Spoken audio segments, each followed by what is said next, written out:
The very definition of death itself becomes increasingly blurred. Consider this scenario. A patient is declared brain dead after a catastrophic injury. Their heart still beats, maintained by machines, and their body remains warm to the touch. To family members, they appear to be sleeping. Yet according to medical standards, this person is legally dead, and their organs can be harvested to save others waiting on transplant lists. But what does it mean when brain organoids, clusters of lab-grown brain cells the size of a pea, display complex neural activity patterns similar to those in developing human brains? Could there be forms of consciousness we cannot yet detect or understand? Throughout most of human history, death was determined by the cessation of breathing and heartbeat. This cardiopulmonary standard remained unchallenged until modern medicine introduced mechanical ventilators and cardiac support devices in the mid-20th century. Suddenly, patients whose hearts had stopped could be resuscitated, and those who couldn't breathe could be kept alive indefinitely. This technological revolution necessitated a paradigm shift. As Dr. Robert Truog, director of the Center for Bioethics at Harvard Medical School, explains, the concept of brain death emerged not from scientific discovery, but from practical necessity. The need to determine when further medical intervention would be futile, and when organ procurement could ethically begin. The clinical criteria for brain death were established because we needed a new line in the sand, not because we fully understood the boundary between life and death. Today, even these standards are being questioned as new technologies emerge. In 2019, Yale researchers using a system called BrainX restored cellular function in pig brains 4 hours after death. They re-established circulation and prevented cellular deterioration in brains removed from slaughtered pigs. While the brains didn't regain consciousness, individual neurons resumed firing signals and consuming oxygen. Dr. Naynod Seston, who led the study, explained, this research indicates that brain cells don't die as quickly as we thought. With the right interventions, we can preserve cellular function even after prolonged oxygen deprivation. This discovery directly challenges our understanding of irreversibility in death determination. Recent case studies document preserved electrical activity in brains of patients meeting all clinical criteria for brain death. When paired with hypothermic preservation techniques that slow metabolic processes by cooling the body after death, we enter what Dr. Sam Shimi calls a gray zone where the person meets the clinical definition of death, yet their cells remain alive and functional. The case of Johi McMath illustrates these dilemmas powerfully. Declared brain dead at 13 following complications from tonsil surgery, Johi's family refused to accept this determination. They maintained her on life support for nearly 5 years, during which she reportedly responded to verbal commands, menstruated, and showed brain activity on EEG. Cases like Johi's force us to confront the limitations of our current definitions, says bioethicist Dr. Arthur Kaplan. We're entering territory where the traditional categories of alive and dead may no longer serve us adequately. Controlled donation after circulatory death, DCD, further complicates our ethical landscape. Historically, doctors waited 5 minutes after cardiac arrest before declaring death. However, with increasing pressure to obtain viable organs, some protocols have shortened this waiting period to just 2 or 3 minutes. Despite studies showing spontaneous cardiac activity can resume after longer intervals, the consciousness question adds another layer of complexity. Brain organoids in laboratories have demonstrated synchronized neural activity resembling patterns in developing human brains. When connected to blood vessel tissues, researchers at UC San Diego observed sustained neural activity in these organoids. While they lack structures necessary for human consciousness, their activity raises questions about our detection capabilities. Dr. Anil Seth, neuroscientist and author, frames this limitation clearly. We don't yet have tools to measure all forms of consciousness. Just as we once couldn't detect radio waves or infrared light, we may be unable to recognize certain manifestations of consciousness with our current technology. This suggests our definitions of death might reflect measurement limitations rather than biological reality. Many cultural traditions have long acknowledged this complexity. Japanese Shinto views death as a gradual process. Tibetan Buddhism describes consciousness lingering for days after clinical death. Native American tribes observe waiting periods before burial. As Dr. Leslie Sharp, anthropologist at Barnard College, notes, Western medicine's binary view of life and death contrasts with many cultural traditions that recognize transitional states. These traditions acknowledge what science is only beginning to confirm, that death unfolds across a spectrum rather than occurring in an instant. If death is indeed a process rather than an event, how do we determine when medical intervention should cease or when organ procurement can begin? Can a person truly consent to organ donation without understanding that parts of them may still be biologically active when harvesting begins? New technologies will only intensify these questions. Cryonics companies preserve bodies at ultra-low temperatures after legal death. Neural interfaces detect brain activity with increasing precision. Perfusion technologies extend the window for cellular restoration. Perhaps most unsettling is the possibility that current end-of-life practices might cause suffering we cannot detect. If consciousness persists in ways we cannot measure, or if cellular processes maintain some form of awareness after death as transformation, a new scientific perspective. The possibility of undetected consciousness during clinical death raises disturbing questions. But what about after the body has fully shut down?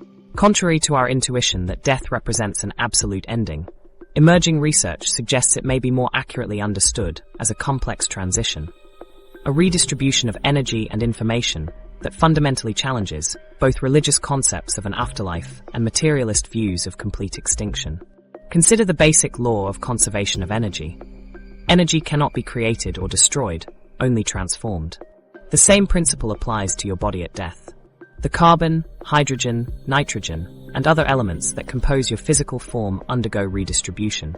Within days of death, these elements begin integrating into the surrounding environment through decomposition, becoming nutrients for plants, microorganisms, and eventually other animals.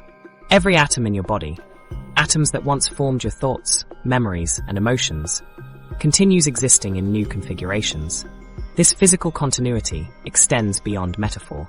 Researchers at the University of Copenhagen have tracked carbon isotopes through ecosystems, demonstrating how atoms from decomposed organisms become incorporated into new life forms within a single growing season. Your body's elements might become part of a flowering plant, a soaring bird, or eventually another human being. A single carbon atom from your heart might, within decades, cycle through dozens of different organisms, carrying forward an unbroken chain of existence. Your genetic information continues a different kind of journey. Each human carries approximately 20,000 genes, many passed down through countless generations. Geneticist Spencer Wells, director of the Genographic Project, notes that your DNA contains information that has been transmitted in an unbroken chain since the dawn of human existence. If you have children, portions of your genetic code will continue replicating through future generations. Even without direct descendants, your shared genes continue through relatives who carry similar genetic sequences. Theoretical physicist Carlo Rovelli suggests in his work on quantum gravity that information, like energy, transforms and redistributes rather than disappears. What we consider you is ultimately a complex pattern of information, explains Dr. Catherine Hales, professor at Duke University. While the specific arrangement of that pattern dissolves at death, the information itself transforms rather than disappears. This perspective challenges traditional religious concepts that envision death as a doorway to completely separate realms of existence. Yet it equally challenges materialist views that death represents complete extinction. The boundary between life and death becomes a permeable membrane through which energy, matter, and information continue flowing in new forms. This continuity manifests in tangible ways. When a cedar tree grows from soil enriched by decomposed remains, it incorporates those atoms into its structure. The Lakota people recognized this connection when they placed their deceased in tree burials, allowing the physical body to literally become part of the forest canopy, a transformation honoring both the person and nature's cycles. In today's digital age, this continuity takes on new dimensions. Digital afterlife researcher Dr. Elaine Casket notes, the average person today leaves behind roughly 1 gigabyte of data for every day they've interacted with digital systems. Your social media posts, emails, photos, and other digital traces form what she calls a digital legacy. Information patterns that persist long after your biological processes have ceased. Whether through atoms in soil or data in servers, aspects of existence continue through transformation.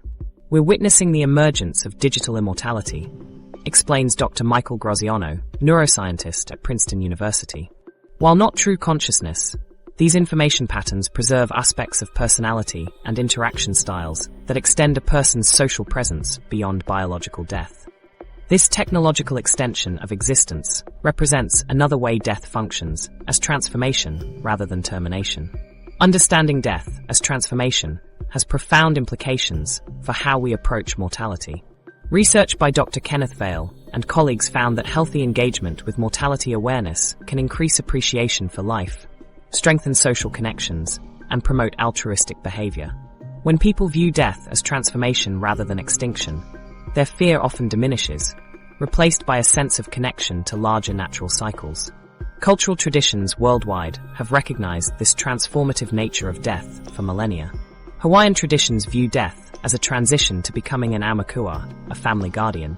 Japanese Buddhist death rituals emphasize how elements of the deceased transform into new life forms. These perspectives reflect what anthropologist Dr. Marilyn Schlitz calls an intuitive recognition of continuity that science is now articulating.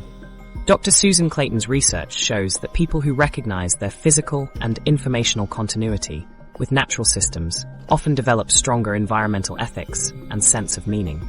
Seeing yourself as part of ongoing natural cycles, rather than a discrete entity with a clear endpoint, fundamentally changes your relationship to both life and death, she explains. This transformation perspective also opens new ways of thinking about grief. When we understand that elements of our loved ones continue in new forms, grief can include not just loss but recognition of ongoing connection, explains grief researcher Dr. Robert Niemeyer. This doesn't minimize the pain of losing someone's conscious presence, but offers additional dimensions for maintaining relationship. Psychiatrist Dr. Irvin Yalom notes that what frightens people most about death is not pain or even non-existence, but meaninglessness.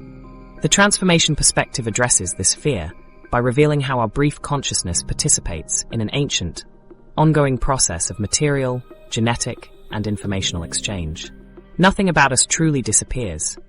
It merely changes form, continuing to influence the world in ways both measurable and immeasurable. This scientific understanding doesn't provide ultimate answers about what happens to consciousness after death. That frontier remains largely unexplored. But it does reveal that the binary thinking of existence versus non-existence fails to capture the complexity of what occurs at death. The mystery continues, science at death's edge. While science illuminates the mechanisms of physical transformation after death, it stands silent before the most profound question. What happens to the experience of being you? This gap between what we can measure and what we can know creates a territory where science meets its own limitations. A humbling reminder that even our most advanced understanding remains incomplete. Throughout our exploration of death's scientific frontier, we've uncovered layer upon layer of complexity. We've traced the cascade of cellular events, witnessed the surprising surge of neural activity in dying brains, and contemplated the mysterious nature of consciousness itself. Yet with each discovery, new questions emerge, questions that may lie beyond the reach of our scientific instruments. Consider what happens in those final moments when consciousness appears to intensify rather than diminish. Science can map the neural patterns, measure the electrical activity, and document similar experiences across cultures. But it cannot capture what it feels like from within. This limitation represents an intrinsic boundary of scientific inquiry itself. Dr. David Chalmers, a philosopher of consciousness at New York University, describes this as an explanatory gap. Even if we had a complete map of every neural process occurring during death, we still wouldn't know what it's like to experience those processes. This defines the frontier where objective measurement meets subjective experience, like looking through a keyhole at an infinite landscape beyond. The challenge intensifies when we consider how our tools for studying death are fundamentally limited. We can observe the brain activity of those approaching death and interview those who return from its threshold, but we cannot directly access the experience of death itself. It resembles attempting to understand what happens inside a black hole without crossing its event horizon. Some researchers propose innovative approaches to address this gap. Dr. Rebecca Berkowitz at Johns Hopkins University develops phenomenological bridges, using virtual reality and neural mapping to create models of subjective experiences based on brain activity. We might never directly know another's experience, she explains. But we can build sophisticated models that help us imagine what can't be directly measured. These efforts demonstrate science's creativity in approaching seemingly unanswerable questions, while highlighting a profound humility that emerges at death's frontier. A recognition that some mysteries may be woven into existence itself. This humility enriches, rather than diminishes science. Physicist Dr. Carlo Rovelli observes, "Great science isn't about having all the answers. It's about better understanding the questions. Acknowledging the boundaries of scientific knowledge deepens, rather than retreats from inquiry. The mystery of death bridges scientific and philosophical domains in valuable ways. Questions about what happens to consciousness after death confront assumptions about what consciousness is in the first place. Is it generated solely by the brain? Could it exist in forms we haven't measured? These shape how we understand what it means to be alive, to perceive, to exist."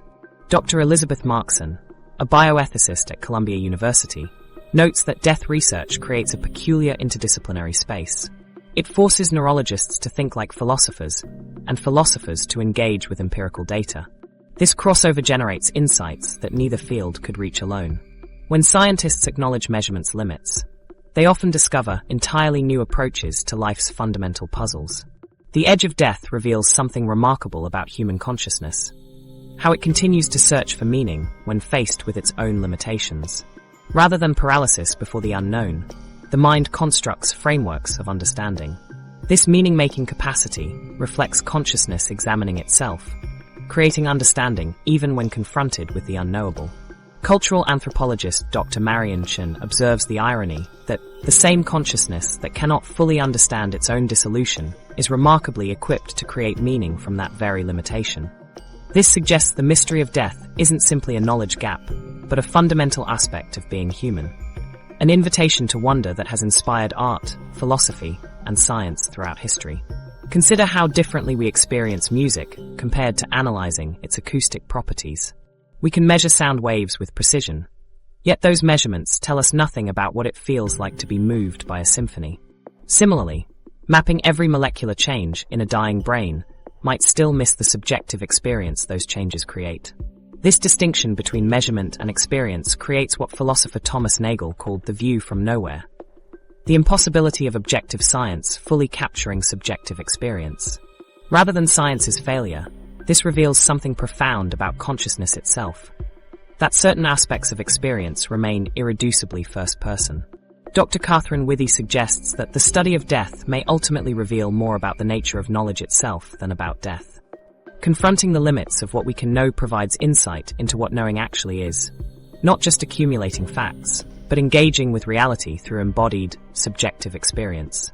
This perspective transforms our approach to death's mystery. The limitations aren't temporary gaps to fill, but defining features of human experience. Boundaries that give shape and meaning to our understanding. Like a frame around a painting, these limitations don't restrict our vision, but focus it. Perhaps most valuably, death research reveals that uncertainty itself can be a source of wonder rather than fear. Acknowledging the inherent mystery at life's end allows us to approach death with curiosity and even appreciation. The unknown becomes a horizon that gives depth to our existence. This doesn't require abandoning scientific inquiry, but invites a more expansive science that recognizes its boundaries while pushing against them.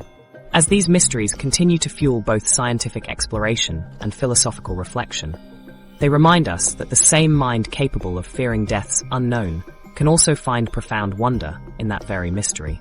Throughout our journey, we've seen how death transcends simplistic definitions.